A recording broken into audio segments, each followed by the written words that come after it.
Assalamualaikum warahmatullahi wabarakatuh. Selamat pagi, salam sehat, salam semangat untuk kita semuanya. Hari ini kita berjumpa dalam pertemuan ke-8, yaitu tentang meningkatkan peluang keberterimaan pada jurnal yang kita tuju. Saya Rizky Setiawan, mari kita pelajari. Oke, capaian pembelajaran pada pertemuan kali ini, yang pertama adalah kita bisa memahami komponen penting artikel ilmiah. Yang kedua, mengetahui langkah-langkah penulisan artikel ilmiah. Yang berikutnya, mampu menghindari kesalahan umum dalam penulisan artikel ilmiah. Yang terakhir, siap mempublikasikan artikel jurnal pada jurnal internasional bereputasi. Oke, sudah siap ya teman-teman? Apa itu artikel ilmiah? Nah, jadi artikel ilmiah adalah karya tulis yang bersifat sistematis berdasarkan hasil penelitian atau kajian ilmiah. Dalam arti ketika kita membuat sesuatu yang ilmiah itu adalah berdasarkan data dan fakta yang telah kita kumpulkan, kita analisis, dan kita simpulkan. Yang kedua, ciri-cirinya adalah disusun dengan metodologi ilmiah dan analisis yang logis. Karena suatu karya yang dibuat dengan cara atau dengan keilmuan tertentu yang bersifat empiris atau ilmiah dan juga dianalisis secara logis, biasanya bersifat kausal, yaitu sebab akibat. Dan yang ketiga, artikel ilmiah itu adalah ditujukan untuk berbagi pengetahuan kepada komunitas akademik. Nah, khususnya adalah orang-orang pada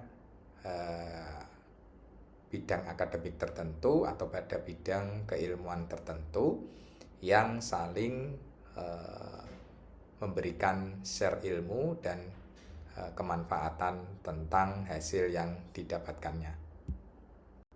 Oke, sementara struktur umum artikel ilmiah yang pertama terdiri dari judul. Jadi judul itu biasanya ditulis dalam font yang lebih besar untuk memberikan penguatan bahwa judul adalah kunci utama dari sebuah artikel ilmiah, karena setiap pembaca ketika akan membaca isinya pasti akan melihat judulnya dulu. Kemudian yang kedua, abstrak. Abstrak itu adalah sebuah ringkasan dari hasil riset. Nah, ringkasan inilah yang biasanya dibaca pembaca secara cepat ya teman-teman ya. Sehingga abstrak itu sangat penting juga. Biasanya abstrak menggunakan bahasa internasional atau bahasa resmi PBB. Nah, yaitu minimal harus ada bahasa Inggrisnya. Kemudian yang berikutnya ada pendahuluan. Nah, kalau di artikel internasional namanya introduction. Setelah introduction baru methodology atau method. Nah, di sini adalah tekniknya, caranya, kemudian hasil dan pembahasan, result and discussion. Kemudian yang terakhir adalah simpulan dan saran atau conclusion. Nah, jangan lupa paling bawah adalah daftar pustaka atau reference. Biasanya daftar pustaka menggunakan sumber-sumber yang mutakhir, yang up to date. Nah, minimal 10 tahun terakhir terbitannya. Oke, dalam menentukan tujuan dan topik itu kita harus benar-benar jelas ya. Yang pertama, pilih topik yang relevan, aktual, dan sesuai dengan bidang keahlian Anda. Karena ketika topiknya tidak aktual, tidak relevan dengan bidang keahlian Anda, maka orang lain tidak akan tertarik untuk membaca tulisan tersebut.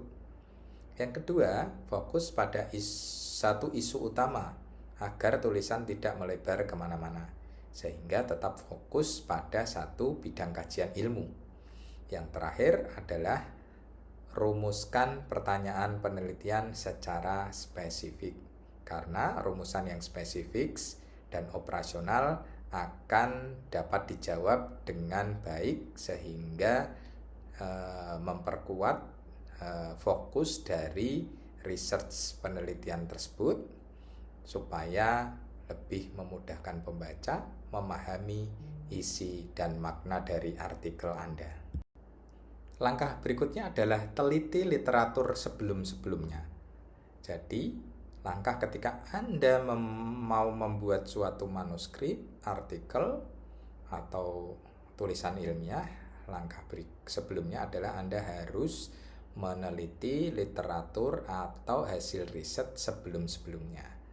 Jadi yang pertama, lakukan studi pustaka yang mendalam dari hasil kajian riset-riset yang sudah ada untuk memberikan gap, ya, memunculkan gap serta state of the art sehingga kebaruan dari artikel Anda akan nampak. Yang kedua, gunakan sumber primer dari jurnal-jurnal yang bereputasi, khususnya dari Science Direct, dari Clarified, dan lain sebagainya. Yang terakhir, yang paling penting adalah hindari plagiat, yaitu dengan mencantumkan sitasi yang Anda kutip. Jangan sampai terjadi plagiasi. Ketika terjadi plagiasi, maka konsekuensinya akan menjadi banyak. Konsekuensi pertama, artikel Anda bisa dibatalkan, ditarik, atau di-withdraw. Yang kedua adalah pihak yang diplagiasi bisa menuntut Anda secara hukum. Dan yang paling parah, Anda bisa dipenjarakan karena memplagiasi dari hasil orang lain tanpa mencantumkan nama dari penulis aslinya. Oke, yang berikutnya adalah menggunakan metode penelitian yang tepat. Nah, gunakan metode penelitian yang tepat. Yang pertama, teman-teman bisa pilih metode sesuai dengan tujuan riset Anda. Bisa melalui pendekatan kualitatif, kuantitatif, atau campuran atau mix method sesuai dengan apa yang Anda rencanakan. Yang kedua, bisa menjelaskan secara rinci dari prosedur penelitian, langkah-langkahnya, caranya, analisisnya, serta bagaimana menguji hipotesisnya misalkan. Dan yang terakhir, validasi instrumen yang digunakan. Jadi, jangan lupa, sebuah instrumen penelitian yang baik itu selain dapat dipertanggungjawabkan juga bisa dipertanggungjawabkan keabsahannya. Alias, instrumen yang dikembangkan harus valid dan reliable. Nah, tulis dengan gaya akademik. Nah, jadi kalau teman-teman mau menulis sebuah artikel, itu tulis dengan gaya akademik. Sehingga tulisan Anda akan mengalir dan juga akan menggugah orang-orang untuk lebih ingin membaca selanjutnya. Yang pertama langkahnya, gunakan bahasa yang formal, lugas, dan tidak emosional. Karena sebuah bahasa yang bagus adalah bahasa akademik yang formal, lugas, dan tidak emosional. Artinya bebas dari nilai ya, atau bebas dari pengaruh apapun. Yang kedua, hindari menggunakan kata tidak baku atau bahasa sehari-hari, atau mungkin bahasa yang sastrawis atau bahasa yang puitis, itu dihindari. Yang ketiga, jaga kohesi dan koherensi antar paragraf, karena ketika satu paragraf dengan paragraf yang lain itu saling terkonek, saling terhubung, maka akan menjadi suatu tulisan yang utuh, yang powerful, yang baik, dan yang juga efektif. Berikutnya, teman-teman perlu memperhatikan kaidah penulisan ilmiah yang bagus dan benar dengan cara, teman-teman bisa melihat gaya selingkung atau gaya tulisan dari masing-masing jurnal. Nah, apakah dia memakai APA, Association of Psychology Amerika, atau MLA, atau Chicago, atau IEEE, atau Vancouver, dan lain sebagainya. Yang kedua, format tabel, gambar, dan kutipan harus benar dan sesuai dengan author guidelines ya, atau template dari jurnal yang kita tuju. Yang terakhir, gunakan tools bantu atau reference manager seperti Mendeley atau Zotero. Nah, yang lain mungkin ada OneNote dan lain sebagainya. Fungsinya apa? Selain mempermudah kita dalam merevisi sitasi dan urutannya, itu juga bisa sebagai alat untuk validasi apakah referensi yang kita gunakan itu sudah valid atau belum. Oke, langkah berikutnya Anda harus bisa memeriksa originalitas dari tulisan Anda. Langkahnya seperti apa? Yang pertama, bisa menggunakan aplikasi plagiarism checker, bisa dari Turnitin, Authenticate, bisa juga dari Quillbot dan lain sebagainya. Kemudian yang kedua, tulis dengan kata-kata sendiri. Anda bisa melakukan paraphrase, tetapi ingat ketika Anda memparaphrase dengan AI, maka tulisan Anda akan terdetek, akan terblok semuanya, dan akan dideteksi oleh misalkan Turnitin sebagai AI writing atau tulisan yang dihasilkan oleh AI. Yang ketiga adalah hindari copy paste dari sumber lain.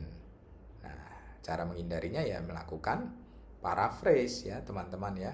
Paraphrase yang baik ya paraphrase dalam bahasa Indonesia, baru kita translatekan ke dalam bahasa Inggris. Langkah efektif berikutnya adalah melakukan revisi dan meminta masukan dari orang-orang yang sudah berpengalaman ya teman-teman ya. Nah, yang pertama jangan kirim naskah tanpa revisi. Yang kedua, bisa minta umpan balik dari dosen pembimbing atau rekan sejawat atau orang yang sudah berpengalaman.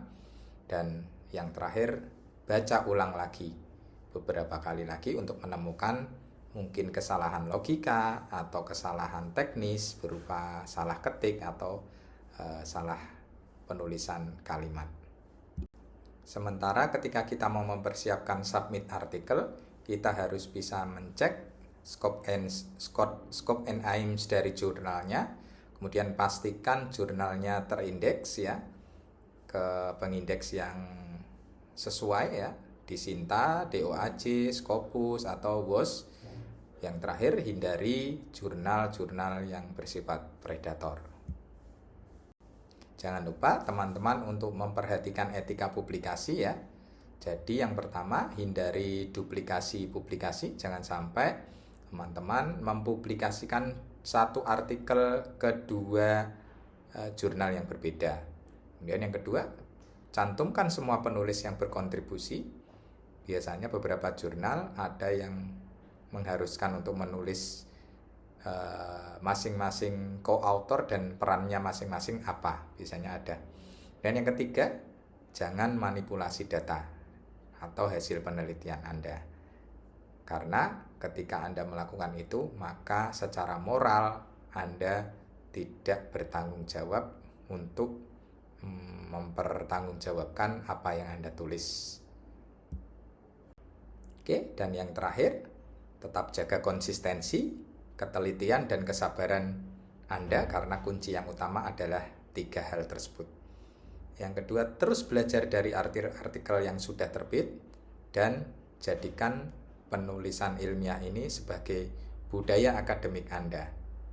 1 years minimal adalah 1 manuskrip. Nah, jadi 1 tahun minimal Anda harus punya 1 terbitan manuskrip, baik di jurnal yang Sinta maupun yang Scopus. Oke, itu saja untuk pembahasan pada sesi kali ini. Mudah-mudahan teman-teman selalu bersemangat menulis manuskrip untuk bisa menuju accepted. Terima kasih, salam semangat, salam sehat. Assalamualaikum warahmatullahi wabarakatuh.